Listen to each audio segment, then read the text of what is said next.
Boa noite a todos. Bem-vindos ao nosso programa de atualização em ecocardiografia da ECOPE TreinaMed, onde iremos abordar hoje um tema muito importante, a comunicação interatrial.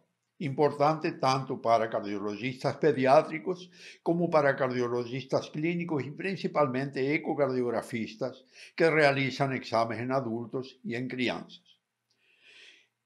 A comunicação interatrial apresenta alta prevalência, tanto na população pediátrica como na população adulta, principalmente porque ela costuma ser oligossintomática, então ela demora muito para se fazer o diagnóstico. E geralmente, quando o diagnóstico é realizado, ela já está apresentando algum sinal de sobrecarga de câmaras, principalmente de câmaras direitas.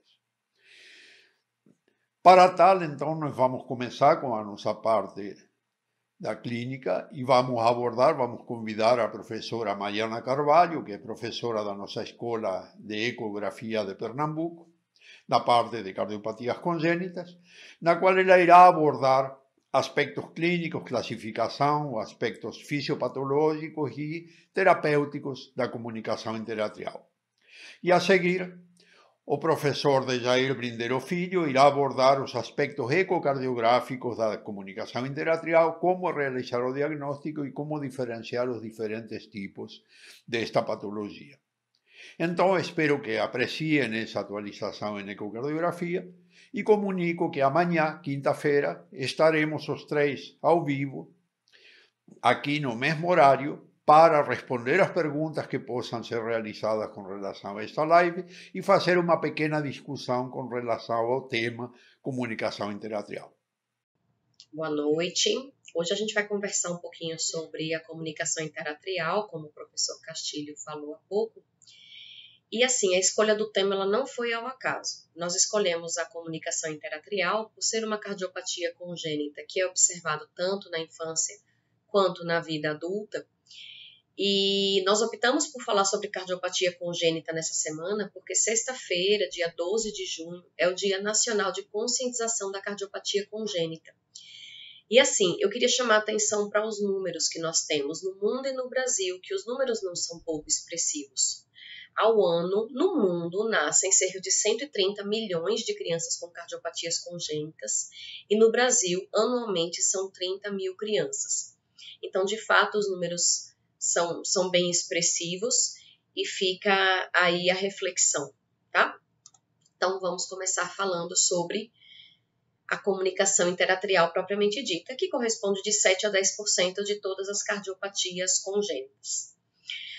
Quando passa pela infância sem diagnóstico e chega na vida adulta e passa então a ter o diagnóstico, ou seja, um diagnóstico recente, ele ocupa uma cifra maior de 20 a 40%.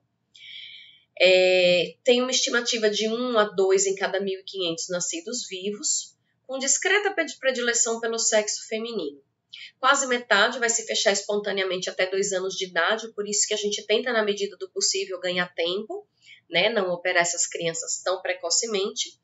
E elas podem ocorrer isoladamente, que é quando fica nessa faixa de 10% de cardiopatia congênita, mas elas podem vir em associação com outras cardiopatias. E aí a gente sai desses 10% e vai para a faixa de 40% a 50% quando a gente pensa em associações.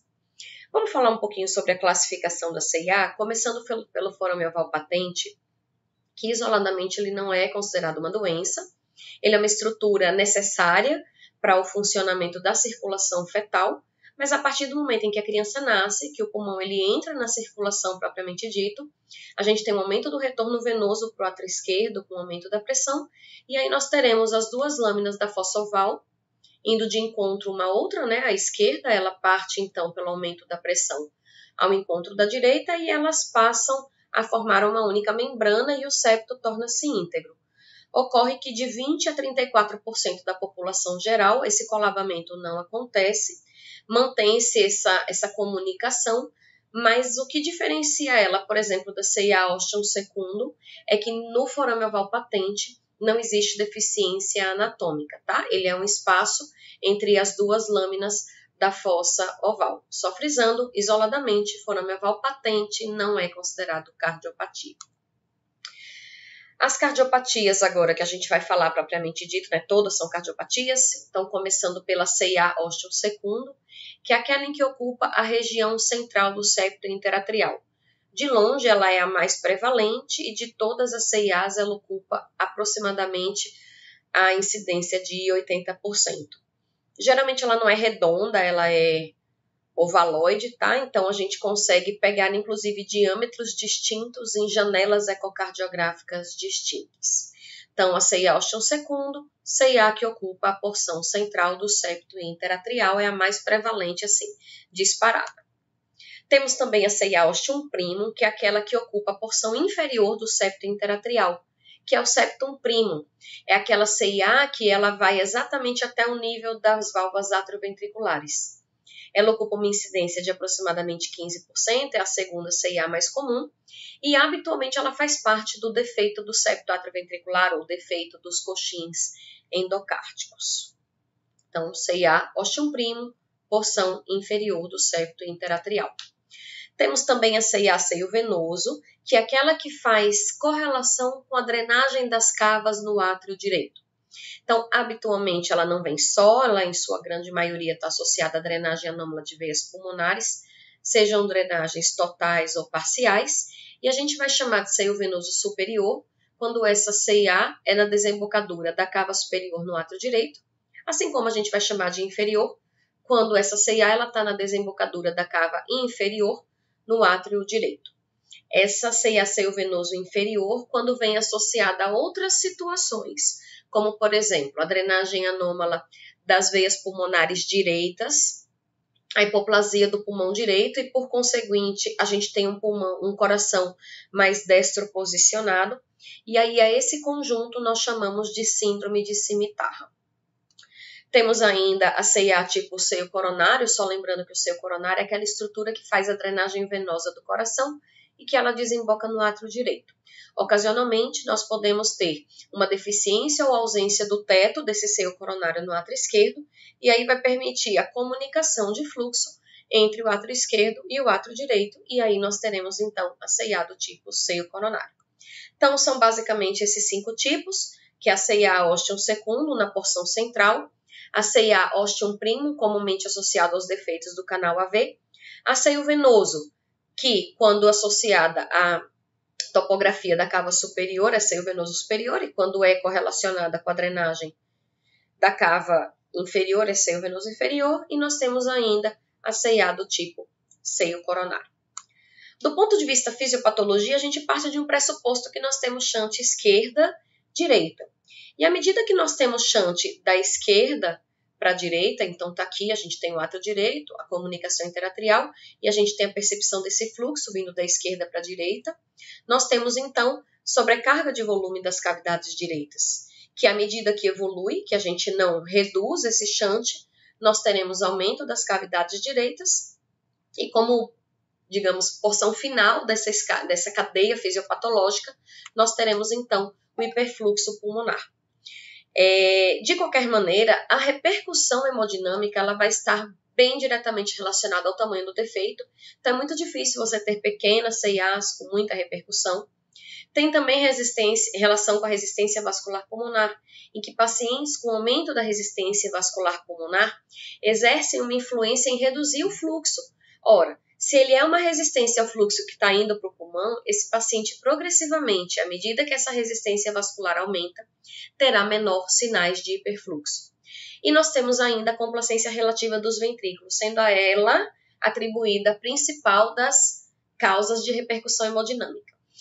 Em condições naturais, o ventrículo maduro, tá? O ventrículo direito, ele tem maior capacidade de se distender, ele é mais complacente do que o ventrículo esquerdo. Então, no que ele se distende, no que ele se dilata, então favorece o fluxo ir da esquerda para a direita, uma vez que nós não temos gradiente importante entre os dois átrios. E isso justifica, por exemplo, por que uma criança pequena não tem tanta repercussão de CIA. À medida que essa criança nasce e ela ainda leva consigo um certo tempo com uma resistência vascular um pouco mais aumentada, né, em detrimento da sua fisiopatologia da circulação fetal.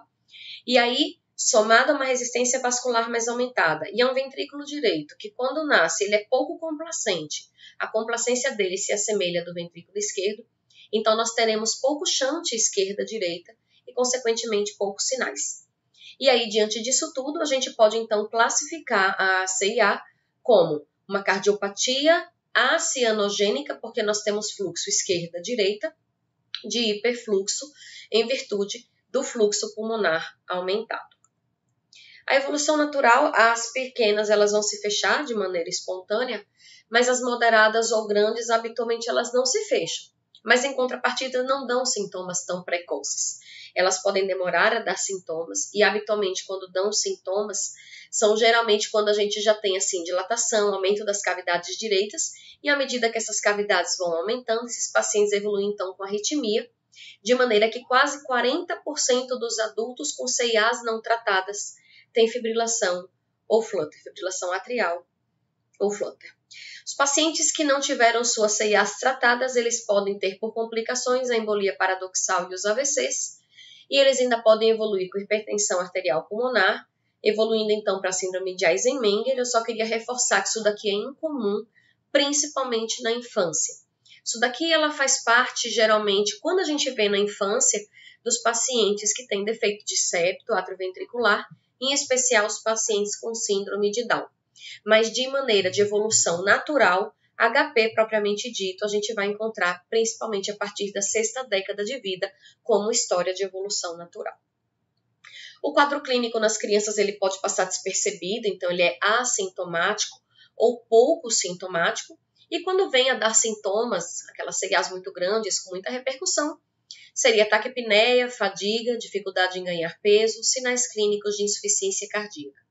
Então, a gente habitualmente passa a infância sem sintomas, mas em contrapartida, entre 30 e 40 anos é que a gente começa a ter mais comumente sintomas, e aí sim mais em decorrência tanto da taquiarritmia quanto dos pacientes que evoluem com hipertensão pulmonar. Mas acredita-se que os pacientes não tratados até a 6ª década de vida, todos serão sintomáticos, e mais comumente palpitação, fadiga e dispneia.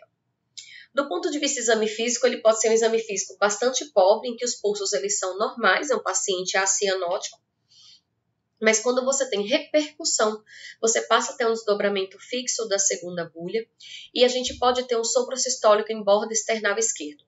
Esse sopro sistólico em borda external esquerdo não é da CIA, lembrando que o que faz sopro é gradiente, né? Diferença de pressão. Se você tem os dois átrios com pressões muito similares, você não vai ter sopro propriamente dito do septo interatrial. O sopro que a gente tem a percepção nos quadros de CIA com repercussão seriam esses sopros ejetivos de borda external esquerdo, em que você tem um hiperfluxo passando por uma válvula pulmonar em tese normal, e aí você tem mais fluxo do que o natural, fazendo com que a gente tenha uma estenose pulmonar relativa, e a gente ainda tem dilatação do tronco da pulmonar, piorando esse gradiente. Então, esses pacientes, eles podem sim soprar, mas eu só queria reforçar a ideia de que o sopro não é da CIA, mas sim dos sinais e sintomas decorrentes do hiperfluxo na válvula pulmonar. Raio-X de tórax ele pode ser inocente, mas quando ele vem alterado, ele vem com aumento de cavidades direitas. Lembrando que o ventrículo direito ele é mais facilmente visto no perfil. E quando a gente visualiza esses raios-X em AP, a gente tem um aumento do arco pulmonar, justamente por dilatação secundária ao hiperfluxo, e nós temos ainda aumento da trama arterial pulmonar, que é essa trama que a gente tem uma percepção dela mais bem formada até a periferia, e um hilo também que acaba chamando mais atenção. Aqui nós temos um outro raio-X, que também é de um paciente com CIA, um pouco mais evidente aqui os sinais de hiperfluxo. Eu queria novamente chamar a atenção para o aumento do arco médio. Temos como particularidade o raio-X da CIA venoso inferior quando associado com a drenagem anômala de veias pulmonares. Porque o que acontece? Nós temos uma drenagem das veias pulmonares direitas para um vaso comum, uma veia coletora comum, que por sua vez vai desaguar na cava inferior. A gente tem essa percepção bem bacana aqui com essa angiografia, mas que do ponto de vista raio-X ele vai formar essa imagem côncava. E a gente visualiza ainda que esse coração ele está um pouco mais posicionado para a direita do que para a esquerda. Então, a gente tem que suspeitar que esses pacientes têm a síndrome de cimitarra, que seria a associação da CIA seio venoso inferior com a drenagem anômala das veias pulmonares direitas, com hipoplasia do pulmão direito ou de parte do pulmão direito, e esse coração que pode estar mal posicionado. Só para ilustrar a síndrome de cimitarra, é porque quem deu o nome acha que essa concavidade aqui lembra a essa espada turca, né, chamada de cimitarra. Do ponto de vista de eletro, ele pode ser normal, mas quando esse eletro vem alterado, ele vem geralmente traduzindo a sobrecarga de cavidades direitas. Então, a gente pode ter um aumento da onda P, mostrando um átrio direito aumentado. Nós podemos ter um desvio do eixo para a direita, que a gente vai ter uma tradução com o AVF tendendo a positivo. E nós podemos ter ainda padrão de bloqueio de ramo direito e teremos também sinais de hipertrofia de ventrículo direito. Uma outra coisa que eu chamo a atenção, que o professor Jair já vai mostrar para vocês a parte de eco, mas eu queria só reforçar aqui, porque ele entra também na avaliação de repercussão hemodinâmica, é o cálculo do QPQS. O QPQS ele é a tradução em que QP mostra o fluxo pulmonar e QS mostra o fluxo sistêmico. Como é que a gente calcula fluxo? O fluxo ele é uma medida em ml, então eu preciso de duas medidas para eu poder chegar nessa fórmula de volume. A primeira seria, tanto para QP quanto para QS, a gente vai pegar as mesmas medidas, porém cada um no seu leito, em que o fluxo a gente vai sempre pegar o diâmetro da via de saída e o VTI desse determinado vaso. Então, para eu calcular o QP, fluxo pulmonar, diâmetro da via de saída do VD e VTI da pulmonar. Então, quando a própria máquina já calcula isso daqui, tá certo? A gente vai então achar uma medida em ml, que é de fluxo. Então, eu vou saber quanto passa de fluxo pela minha via de saída, fluxo pulmonar. E vou calcular da mesma maneira, através da via de saída e do VTI, o fluxo sistêmico. A diferença é que no QP eu vou usar a mesma janela, então eu tenho o parasternal eixo curto, e para o cálculo do QS, né, do fluxo sistêmico, eu vou utilizar o diâmetro da via de saída do VE, lá no parasternal eixo longo, tá aqui, e o VTI da minha via de saída, lá no apical 5 câmaras, tá? E aí a gente pode traçar uma comparação do fluxo pulmonar com o fluxo sistêmico para saber a magnitude de quanto a mais vai para o fluxo do leito pulmonar do que para o do leito sistêmico. Então, habitualmente menor do que 1, fala até a favor de inversão de shunt. Então, é por isso que os pacientes com estenose pulmonar, com cardiopatias de hipofluxo, não adianta a gente calcular, porque obviamente ele vai dar reduzido, traduz-se como normal, de 0,9 a 1,1, e a gente diz que a gente tem sinais de hiperfluxo discreto quando está entre 1,1 e 1,5, moderado de 1,5 a 2 e maior do que 2, um shunt importante. Eu só queria chamar a atenção que o cálculo do QPQS isoladamente ele não deve te retratar repercussão hemodinâmica. A gente está falando de uma medida que vai ser elevada ao quadrado, como por exemplo a via de saída. Às vezes a janela não é boa, a gente não consegue abrir tão bem.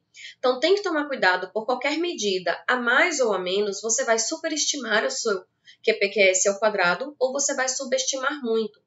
Então eu chamo a atenção para que a gente tenha bom senso ao empregar o cálculo do QPQS e vá atrás de outros sinais de repercussão, como por exemplo o aumento de cavidades direitas, o tamanho da própria CIA, e sempre estar de olho no paciente, se tem sinais clínicos, raio-x, eletro, sempre avaliar o paciente como um todo. Então, quando intervir? A criança ela vai ser assintomática em sua grande maioria. E aí fica a dúvida, em que momento a gente vai intervir? Bom, 50% das CIAs fecham até 2 anos. Então, é muito pouco provável que você vá fechar uma CIA de uma criança ainda no período de lactente jovem. E aí a gente vai acompanhar esse paciente, a gente vai fazer segmento ambulatorial, segmento ecocardiográfico. E à medida que a gente passa a ter repercussão, o aumento das cavidades direitas, uma CIA maior do que 5 milímetros, sem sinais de fechamento espontâneo, ou seja, um QPQS aumentado, com aumento de cavidades direitas, um raio-x alterado, um eletro já alterado, aí sim você pode partir para pensar numa intervenção para essa criança. Mas de maneira geral, independente da faixa etária, o que a gente leva de critério para indicar tratamento da CIA seria sobrecarga de volume direito, que pode se traduzir como embolia paradoxal, como uma cianose intermitente, como sinais clínicos de CC, como alteração de raio-x e eletro, como alterações de hiperfluxo, sinais de hiperfluxo no eco, em que a gente avalia, por exemplo, o QPQS, em que habitualmente o QPQS maior do que 1,5 para 1 fala a favor de um fluxo pulmonar aumentando, reforçando para vocês que isoladamente o QPQS não deve ser usado como critério, mas sim o conjunto da obra. Forame oval. Aquele forame oval, ainda que o QPQS normal, o paciente está ótimo, mas ele começou a evoluir com embolia sem explicação, AVC criptogênico, e a única coisa que você tem em mãos de dado positivo é um forame oval. Esse paciente também tem indicação de intervir. E outra indicação seriam os pacientes em que você faz o eco, identifica a CIA e percebe que esse paciente, além da CIA, tem uma regurgitação mitral moderada. Cuidado! Se ela já é moderada em vigência de CIA, essa medida ela está subestimada. Porque o que acontece? Num paciente com regurgitação mitral, você espera que essa regurgitação mitral leve a aumento desse átrio esquerdo, que é um dos parâmetros que a gente utiliza para avaliação, e aí você tem uma CIA dando vazão a esse fluxo, né, minimizando o fluxo, o volume que está dentro do átrio esquerdo e minimizando também o fluxo através da válvula. Então, regurgitação mitral moderada no paciente com CIA, com certeza ela está subestimada. Então, na hora que você tira essa CIA, essa regurgitação, ela no mínimo vai aí para moderada a importante. E aqui eu só queria novamente reforçar, o professor Jair vai falar sobre eco, mas de uma maneira geral, QPQS abaixo de 1,5 para 1, com pacientes assintomáticos, com raio-x normal, com eletro normal, não tem indicação de intervir. Em contrapartida, aquele paciente com QPQS já alterado, né, maior do que 1,5 para 1, aí você vai avaliar as outras coisas. O paciente tem QPQS alterado, mas isoladamente você não vai indicar tratamento só pelo QPQS. Aí você vai ver, tem sopro ao exame, tem sopro de regurgitação tricúspide, tem aumento de cavidades direitas, o diâmetro do defeito do eco ele é grande, ele tem alteração radiológica. Se porventura esse paciente com QPQS alterado tiver qualquer outro indicativo de sobrecarga de cavidades direitas ou sinais de hiperfluxo, esse paciente tem indicação de intervir.